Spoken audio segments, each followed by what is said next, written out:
Ram one पथ गमन, ये पार्ट 2 है छत्तीसगढ़ के इतिहास का।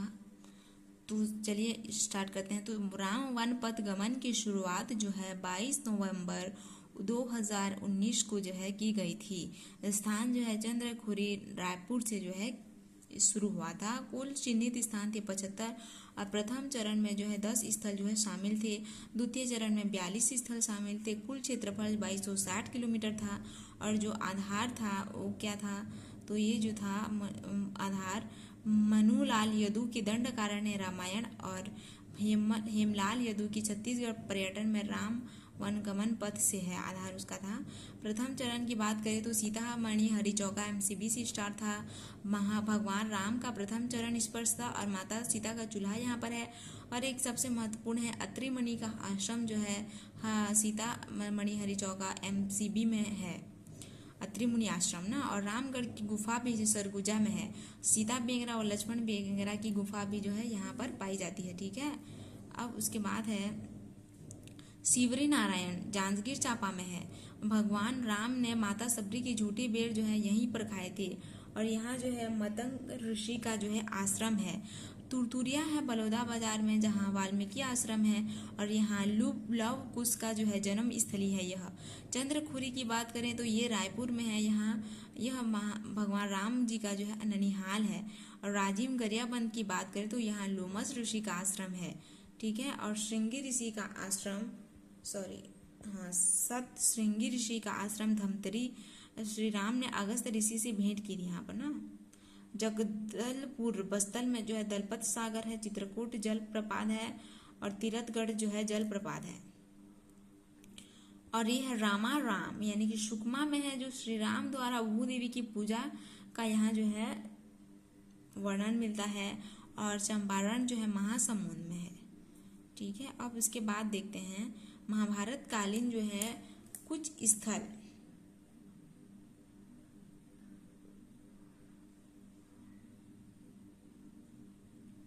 हाँ, तो महाभारत कालीन स्थल की बात करें तो देखो स्थान रत्नपुर को जो है प्राचीन नाम महाभारत काल में से मणिपुरी या रत्नावली के नाम से जाना जाता था और बिलासपुर जिले में है।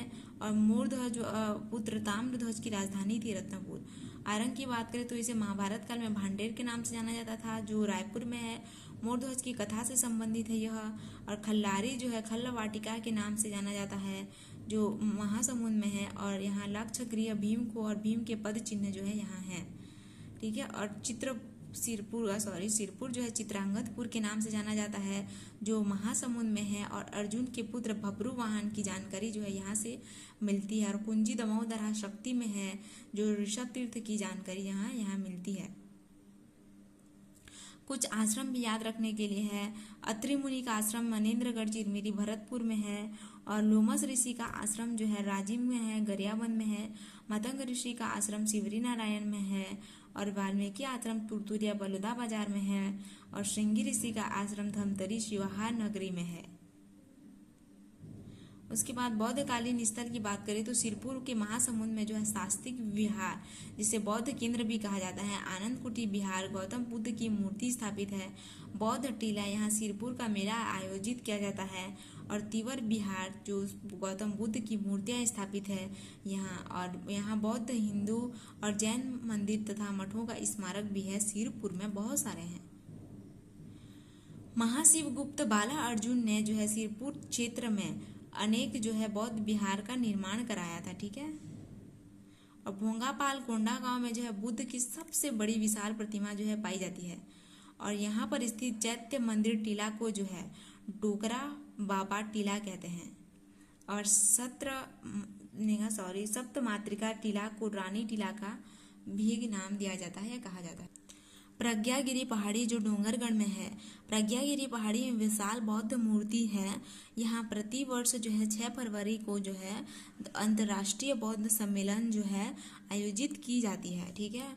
और बौद्धकालीन अन्य स्थल की बात करें तो तुरतुरिया में है बलौदा बाजार, यहाँ बौद्ध भिक्षुणियों का विहार है।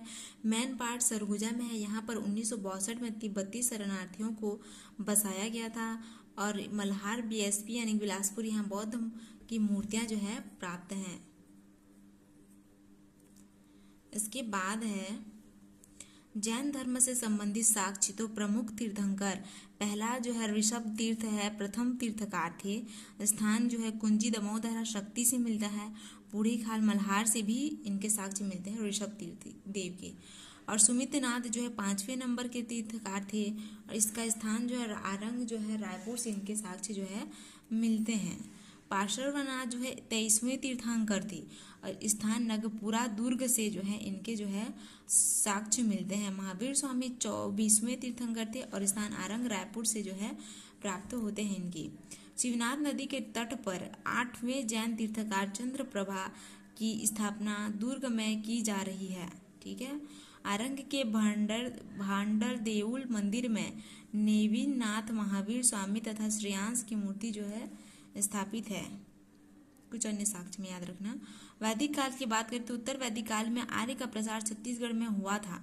कौस्तकी ऋग वैदिक काल का वर्णन छत्तीसगढ़ में नहीं मिलता लेकिन उत्तर वैदिक काल का मिलता है। कौस्तकी ब्राह्मण ग्रंथ में जो है विंध्याचल पर्वत का वर्णन है और जो है सतपथ ब्राह्मण ग्रंथ में जो है नर्मदा नदी को रेवा नदी के रूप में जो है जाना जाता है। और महाजनपद काल की बात करें तो भारतीय इतिहास में यह काल सर्वाधिक महत्वपूर्ण माना जाता है क्योंकि यहाँ से भारत का व्यवस्थित इतिहास मिलना प्रारंभ होता है। इस दौरान संपूर्ण भारत की 16 महाजनपदों में बांटा गया था। भारत को महाजनपद काल में 16 महाजनपद में बांटा गया था। इस काल में छत्तीसगढ़ को छत्तीसगढ़ महाजनपद के अंतर्गत आता था जिसकी राजधानी जो है शुक्तिमती थी जो बुंदेलखंड क्षेत्र में आता था। इस काल में छत्तीसगढ़ को छत्तीसगढ़ भी कहते थे। मौर्य काल चंद्रगुप्त मौर्य के शासनकाल में पूरा भारत जो है 5 प्रांतों में विभक्त था। छत्तीसगढ़ का उत्तर प्रांत जो है मौर्य काल में आता था। मध्य और दक्षिण भाग जो है कलिंग प्रांत में आता था किंतु अशोक के कलिंग विजय के पश्चात ही छत्तीसगढ़ मौर्य साम्राज्य का हिस्सा बना। अशोककालीन मूर्तियां जो प्राप्त हुई हैं वो कोटाडोल एमसीबी से प्राप्त हुई हैं और सिक्के जो है शक्ति ठठारी से, जांजगीर चांपा अकलतरा सारंगढ़ बाड़गांव देवगांव से हुआ है। रायपुर तारापुर आरंग उड़ेला से हुआ है। छत्तीसगढ़ में पाए जाने वाले पुरातात्विक सिक्कों को आहत या पंचमार्ग सिक्के कहते हैं। चीनी यात्री वैंग सांग की यात्रा विवरण के अनुसार अशोक ने यहाँ बौद्ध स्तूपों का निर्माण करवाया था सिरपुर में।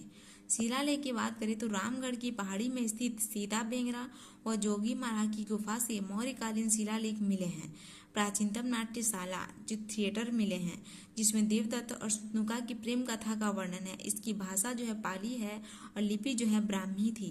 इस गुफा की खोज 1848 में कर्नल औसले ने किया था। पैरी नदी के समीप सिरकट्टी नामक गांव में बंदरगाह मिला है जो मौर्यकालीन है।